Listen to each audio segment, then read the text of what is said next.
Hello everybody, I am Rohit Bedi from Ludhiana. तो पिछली video में हमने आपको ये बताया था कि जैसे हम बच्चों को हमारे को मजबूरी में बाहर भेजना पड़ता है तो उनके फ्यूचर के लिए ये बिल्कुल बात ठीक है कि अगर यहाँ पे कुछ नहीं होगा तो हमें बाहर ही जाना पड़ेगा। तो इसको ठीक करने के लिए ही मैं जो काम कर रहा हूँ, जो एक आपको एसोसिएशन ही बनवा रहा हूँ, BNOB, business network of Bharat. ये प्लेटफॉर्म इसलिए बनाया जा रहा है ताकि हमारे बच्चों को प्लेटफॉर्म मिल सके, ताकि बच्चे जो बाहर जाना चाहते हैं उनको यहाँ पे कम से कम उसको यहाँ गाइडेंस मिल सके। बाहर जाना गलत नहीं है, किस तरह जाना ये गलत है। अगर आपका बच्चा बाहर जाता भी है और उसको अगर यहाँ पे हम पूरी ट्रेनिंग करके कंपनी के थ्रू भेजा जाए तो वो बच्चा साल में 2-3 बारी मिलने भी आ सकता है। अब कई बार क्या होता है कि हम बच्चा के लायक वो यहाँ पर फ्यूचर नहीं है या कंपनी यहाँ पे नहीं है, कंपनी फॉरेन कंट्री में है, तो वो भी हम काम कर सकते हैं। पर एक स्टडीज बेस पे बेचना थोड़ा सा दिक्कत है, मुझे लग रहा है। जो आप गैस कर सकते हैं कि अगर हम बच्चे को यहाँ पर सौ करोड़ मैंने कोई कंपनी में डाला और जिसका काम नेटवर्किंग बाहर फॉरेन कंट्री में भी है, अक्सर ये होता है कि जो बच्चा इस इंडियन कंपनी में जब काम करता है तो वो वहाँ के लोग जो सीनियर होते हैं वो चेक करते हैं कि ये बच्चा बड़ा अच्छा लायक है, तो उसको मैं बाहर की कंट्री से अपनी चेन में भेज सकता हूँ। तो वो अपनी चेन में वहां पर भेज देगा। शायद उसका आना जाना खाना भी फ्री करेगा। शायद साल में उसको मतलब कि 2 बारी उसको टूर लगा देगा कि वापस आके तो पेरेंट्स को मिल सके, इमरजेंसी में मिल सके। तो ये भी एक रास्ता होता है। जरूरी नहीं है कि आपने पैसे दे दिए तो हो गया। तो इसलिए थोड़ा इन चीज़ों को अपने लेवल पे चेक करें कि यहाँ से भेजना कैसा ठीक है। इवन कि हमने जो आगे जो BNOB हमारा जो आगे सब्जेक्ट आ रहा है, ये एक इंडियन लेवल पे नहीं है, ये हमारी मल्टी चेन फॉरेन चेन्स पे हम ज्वाइन करना चाहेंगे अगर आपका हमारा सहयोग मिलेगा तो। ये चेन को इसमें है कि आपको मैंने पीछे भी काफ़ी बातें बताई हैं कि इसमें आने से क्या होता है कि बच्चे को काम करना इजी होगा। अगर बच्चे को समझ कम है तो यहाँ पे समझदार लोगों के साथ बैठ के उसको भी समझ आ जाएगी। और दूसरी बात है, इसकी जो चेन है वो हमने वर्ल्ड वाइज बनाने की सोच रहे हैं। अभी फिलहाल तो मैं इंडिया में ही है, बाकी ज़्यादा मैं हवा में न जाऊँ तो लोग मुझे बहुत बोलते हैं कि तुम बहुत ज़्यादा आगे बढ़ जाते हो, सोचते ज़्यादा हो। तो मैंने कहा भाई, सोचने में क्या लगता है, सोच तो फ्री है ना यार। बाकी इसमें तो पैसा लगेगा, ये तो मैं अपने पैसे अपनी औकात से ही करूंगा काम। तो मैंने कहा सोचने में क्या लगता है, सोच आगे बंदा कुछ भी सोच सकता है भाई। अगर अच्छी सोच रखेंगे, फ्यूचर सोच करेंगे, तभी उसका प्लेटफॉर्म वहीं तक सोचेंगे ना कि हमने ऐसे ऐसे बनाना है। तो फिर इसके साथ रिलेटेड भी हमने काफ़ी की चीज़ें जोड़ रहे हैं।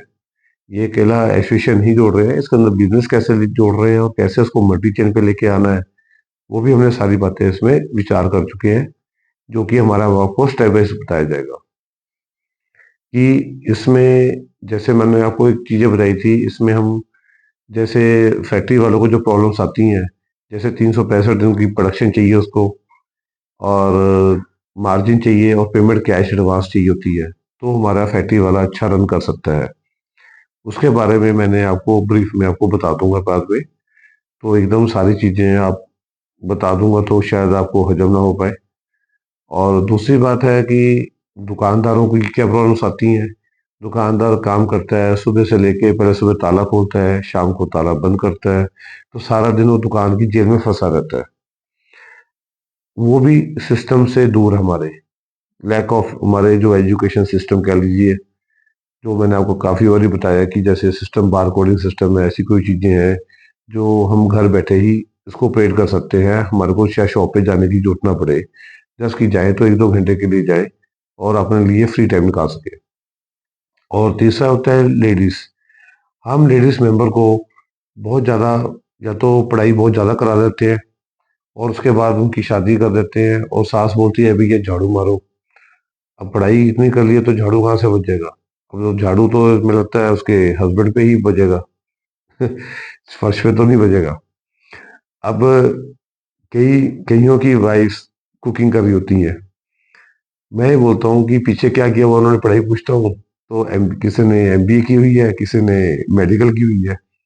मैंने कहा जी, अगर आपने वो करना था, कुकिंग करनी थी, तो ये पढ़ाई क्यों की। अगर कुकिंग ही करनी थी तो कम से कम कुकिंग क्लासेस सीखती, कम से कम हमारे को खाना और अच्छा ज़्यादा मिलता, हम होटल में जाके पैसा ना खराब करते। तो दूसरी बात एक है कि घर में हम जैसे हम रहते हैं, मैं लोगों से पूछता हूँ कि जो आदमी है वो तो टिफिन लेके अपना फैक्ट्री या शॉप पे निकल जाता है, उस बेचारे को तो अपना ही होश नहीं होता।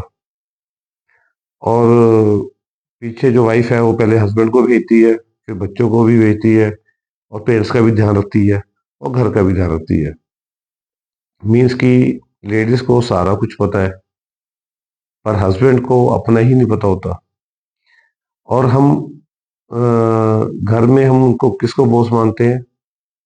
हस्बैंड को। उसका डिसीजन ही मेन डिसीजन होता है। तो मैंने कहा जो बंदा किसी के बारे में उसको कुछ पता नहीं है, तो क्या वो घर का मेन डिसीजन मेकर बन सकता है? और दूसरी बात, अगर हम लेडीज मेंबर को, जो पढ़ी लिखी लेडीज है, अगर हम उसको अपनी फैक्ट्री या शॉप के बारे में बता दे कि ये काम ऐसा होता है, वो सिर्फ एक आधा घंटा मकी आना जाना करे, तो लेडी मेंबर को सारा कुछ पता लग गया। और घर पे ही अगर हम स्क्रीन और कैमरा लगा दे, तो क्या उसको कंट्रोल करना सारा नहीं आ जाएगा? और दूसरी बात, कल कोई हस्बैंड कहीं फॉरेन गया होता है या कहीं इमरजेंसी में हो गया या उसके घर कोई हादसा भी हो जाता है, तो पीछे लेडीज में काम को मेंटेन कर सकती नहीं कर सकती? और दूसरी बात, हमेशा बॉस वो होता है जो टिफिन लेके आगे निकल गया, वो नहीं होता। मेरे हिसाब से तो वो एक वर्कर कह सकता हूँ। अगर वो हस्बैंड भी अगर पीछे घर में ही स्क्रीन लगा के प्रॉपर सिस्टम से काम करे, तो हम उसको कह सकते हैं कि वो असली बॉस है। अगर वो घर पे रहेगा, उसको अपनी बीवी के बारे में पता होगा, बच्चों के बारे में पता होगा, पेरेंट्स के बारे में पता होगा, और यूनिवर्स फैक्ट्री के बारे में पता होगा। और वो जाके 1-2 घंटे विजिट करे, फैक्ट्री जाए, बस मतलब अकाउंटेबिलिटी स्ट्रॉन्ग रख के काम कर सके, सिस्टम से काम करे, मतलब, तो वो असली बॉस नहीं कराया जाएगा। तो यही लोगों को बताना चाह रहा हूँ कि हमारा सिस्टम में क्या कमजोरी है। पहले अपने आप को हम फ्री करें। इवन कि हम बाहर की कंट्री से थोड़ा ये तो शिक्षा लें कि वो काम कैसे करते हैं। वो भी तो ये ऐसे ही काम करते हैं, सिस्टम में काम करते हैं, तभी वो सक्सेस हो पा रहे। ये एक सबसे बड़ा सक्सेस ऑफ की है हमारा। तो इसको प्लीज चेक करें। और अगर मेरी वीडियोस आपको लाइक करे तो प्लीज लोगों को शेयर करें। अगर आप नहीं लाइक कर रहे तो कम से कम मुझे सजेशन ही दे दें, छोटा भाई मान के। Thank you very much.